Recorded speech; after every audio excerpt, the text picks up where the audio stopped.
What's going on, YouTube? Welcome back to the channel. In today's discussion video, we are going to be going over the new raid that's coming out. We know a few things about it. We can speculate a whole lot more. So let's just dive into it. I'm going to try to keep this as short as I can, but I do like to ramble. Let me move my mouse. And yeah, if you find anything interesting or informative, please don't forget to hit a like, hit subscribe, share, yada yada yada. If you didn't like it, you also know what to do. But let's jump into it.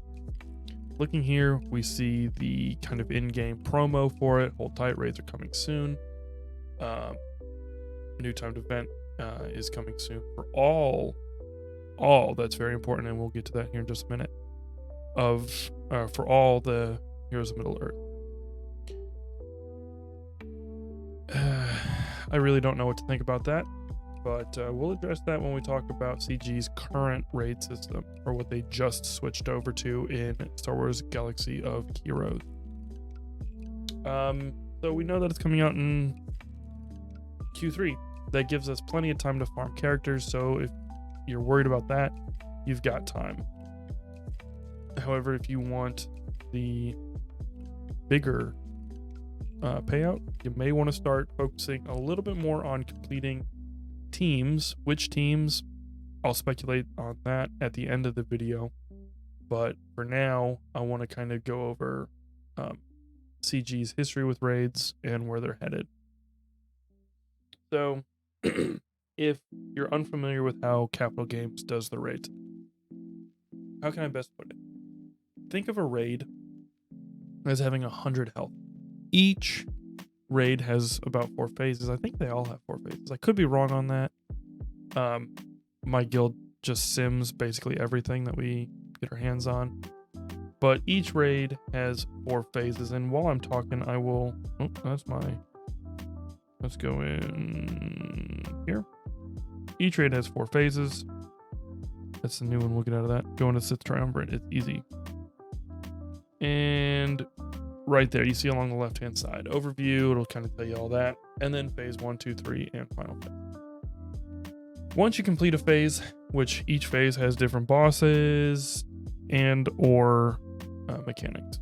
Once you complete a phase, it removes 25% of the overall raid's health. Not the boss health, because the boss has changed, but the raid's health.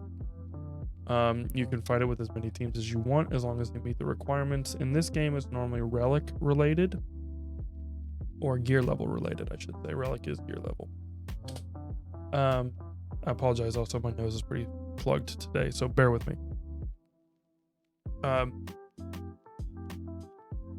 When you're going through these, you can use basically any team that you want.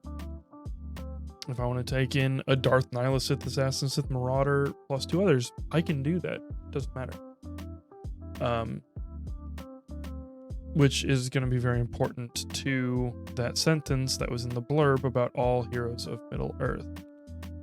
Because CG's new system, which we'll talk about in just a second, kind of puts a damper on that. And yeah, basically you just complete these phases, you take the raid down in 25% chunks. At the end of it, you get a payout based off of your placement in the raid. So did you do really well? You're going to place higher, you're going to get more rewards. Did you come in for one fight and then sit out? You're probably not going to do great, but you're still going to get a decent amount of rewards for not really doing anything.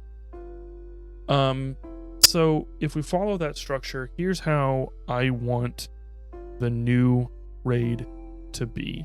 And I apologize, but we're going to have to keep going back and forth because this is the best way that I think that we can do it. Here's how I think it's going to be. Moria. We're going to start at the gates and maybe have to fight the Watcher, that squid thing that we saw in the Fellowship. At that point, once you finish him, then you move into phase 2. Phase 2, if I had to guess, and there's going to be a few cutscenes, I hope, to kind of follow along the story. And in phase 2, it's going to be kind of a horde mode. And so you're going to have to fight a bunch of goblins, orcs, trolls. And then once you do enough damage in those phases, then you move on to the next phase. Now, the next phase can be one of 3 things. How I see it. Phase 3 can be one of 3 things. It can be another horde mode. And then at the end, the Balrog kind of arrives, and then that's the cutscene that sends you into the final one, which we know the final one's going to have to be the Balrog. I mean, we see it in the promotional material right there, right in silhouette. And the Balrog, if you're not familiar, is this kind of large, dragon's not the right word, but winged beast with a bunch of horns and fire, and they've got various weapons like swords and whips and stuff like that. So he's going to be the final boss. We know that. It's just a matter of how we get there. So I think the third wave could either be another horde mode or a cross between the Balrog and a horde mode, and then the final one is just Balrog. Or it could be just Balrog, and then we are kind of escaping, and at this point we get Gandalf as an assisting ally. And by that I mean he doesn't have a full set, he's not actually part of our team, but he's kind of off in the periphery, which when we go over the new one, he'll provide debuffs and maybe even buffs, but he's there to do a little bit of control on the rate. So whether that's a blinding effect, a speed effect, or something else, some other status effect, I think we could see that. And I would want to see that. And that goes for both of these raid ideas. I think that doesn't change. And then at the end, once you finally beat the Balrog, and I would assume they're going to do a little scene where, you know, Gandalf falls into the pit, then you'll get your payout, and depending on your damage output, you'll get your payout. However, I don't think that's what we are going to see. What's more than likely going to happen is we're going to get hit with CG's new raid system, which is, if I can go back into here, much more simplistic. So if we go into details on this one, it's basically it. It's just the crate dragon, and I'll leave this up in case anybody's I guess it's a lot longer of a list than I thought. And granted abilities, I'm going to leave that up because that's very important to the Gandalf discussion. What happens in this raid is there's one phase. It's just the crate dragon. However, you're limited on your damage that you can do. So if we go, oh, whoops, didn't mean to go out. And we go into battle, you can see, actually, let's go back first. You can see that my guild has already done just under 15 million damage, which is not a lot, but that's a little bit. You get 5 fights total. You can submit 5. However, if you do a run and you mess something up and you're like, oh, I can do better on the next one, you don't have to submit it. It's a much more casual experience. I'm kind of hoping like more difficult waves, they start limiting that. But the first thing you're going to want to do is look up at the upper right, and this is how I think it could be for Heroes of Middle Earth, which is why I'm showing it here. You can select your difficulty. I'm not going to go into details on them, but I will pause and kind of let you guys read if you want to pause the video. And we're going to confirm just 0 difficulty just for the sake of this, and our squad. Now the squad is crazy. And look at all my characters. These are the only characters that I have that can compete. You think my Jawas at level 57 stars, just so I could get mod placement holders, are going to be able to compete? No, I really only have 1, maybe 2 competent enough teams to put out any decent damage. Which is going to be a problem if they adopt that in Heroes of Middle Earth. We're going to go ahead and hit battle. We're going to go over a few things, how it looks, little cinematic. If you've seen the Mandalorian TV show, this should be very familiar. All right, across the top left, I'm not going to go over that. You should probably already be able to tell what that is. In the middle is damage. You can see max 300,000 for me, which means that's the maximum amount of damage I can do in this one round. Next to that on the right, you see the overall guild payout. Now, there is an individual payout, which we'll go into in just a moment. And then below that, you have all of the abilities, as well as a little cheat sheet here to lose stacks of Defiance and all that jazz.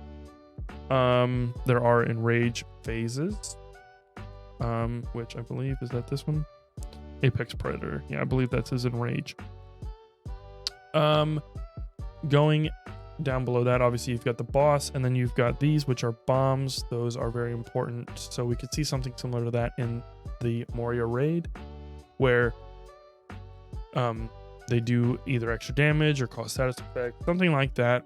For instance, the Rancor raid that we've had in this game in the past had a little switch on the door, similar to Luke Skywalker. When he breaks the panel, the door falls and kills the Rancor. In this, it doesn't kill the Rancor, but it stuns him and allows you to do a bunch of damage to him. So going back to the Gandalf thing, this right here, the ballista and the bombs, are where I think Gandalf could be. Obviously, the ballista is being operated by Tuscans, more than likely, but not by us, not by any of our characters. So Gandalf would be in the periphery, and he would be able to support us with his various abilities. The idea is to obviously kill the boss. I'm not going to go into the raid mechanics of this because it doesn't pertain to this conversation, but we'll just let it auto, and we'll just see how the computer handles it. I don't know. And we'll talk. So what's good about this system is it's simple. Maybe it'll allow CG to come up with more raids, but they're only one encounter, which is kind of honestly boring.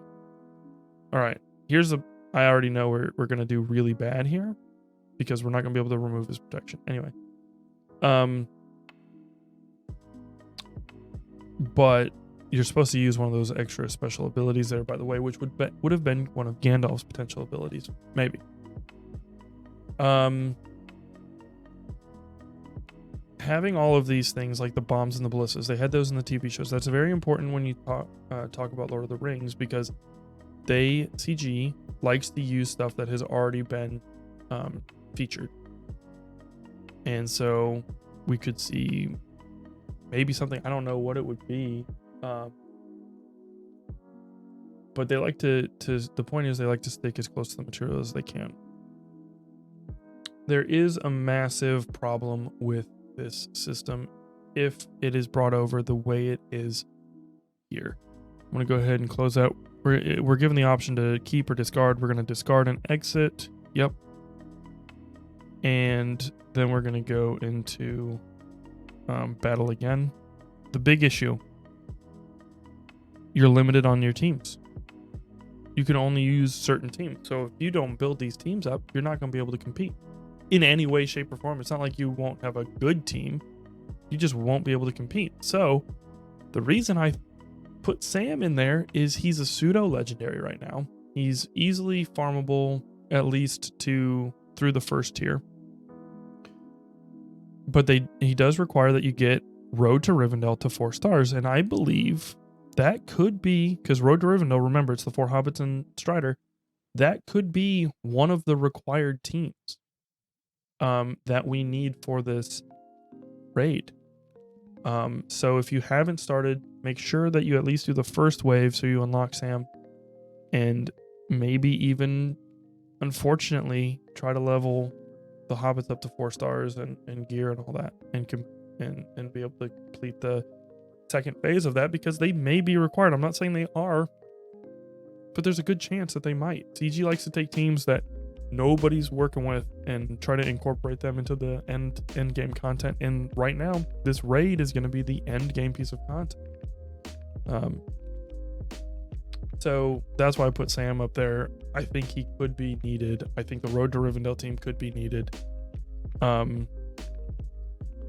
And if we go back here, let's talk about the rewards. That's such a big bummer to me if they do that right off the bat. I don't think they are. They say that all heroes of Middle Earth, in that sentence in the preview, all heroes will be needed or useful or whatever. So I'm not thinking they're going to get it, but still. Man, my allergies today are bad. I apologize again. Let's go to rewards.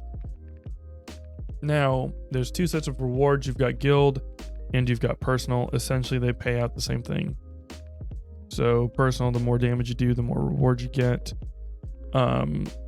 And then guild, same thing. The further your guild gets, the more rewards you get. But 520 million damage is kind of the peak. And these are the rewards. Not really exciting, are they? Because they are just currency. Well, where do you post your currency or spend your currency? So let's go back. I didn't mean to go that far back. Shipments probably. I haven't checked. Yeah, guild activity. So in here, Han, General Kenobi, and Darth Traya are all characters that used to be farmable in the raids. So this way you can go ahead, spend that currency, and unlock the characters if you want. I don't know if those shard values are going to change. I don't believe they are. So you'll be able to get 10 for 700 for each of those. And there's all these other materials. And looks like we've got other characters down here. So it is a good tool. But it's now forcing you to prioritize even further where you want to spend your money. And I don't know how far money is going to go in this. You know, how far these currencies are going to go. We really don't know yet until we finish. And my guild obviously hasn't finished yet. So once I do that, maybe I'll do a quick update video on predictions of the store. What else is there? I think... So that's my thought process on the current raid system. What I think is going to happen is we're going to have something more akin to the new one where it's just going to be the Balrog. We're going to go in and we're going to have to fight the Balrog, and that's it. We're just going to have to do certain amounts of damage. We're going to be limited on the amount of damage that we can do. We can do it 5 times. And then it's up to the rest of our guild to do that, to do the rest. And then wherever we are at the end of the time is where we're at. And that's the reward that you get. Not quite as exciting. It doesn't tell a story. It's a fight. They may be doing this so that we can get more raids in the future, but it doesn't seem raid-esque. It feels more... I don't even know, like fighting arena style or something like that. It feels more of just go in here, do damage, and get out. It doesn't feel like there's going to be any progression.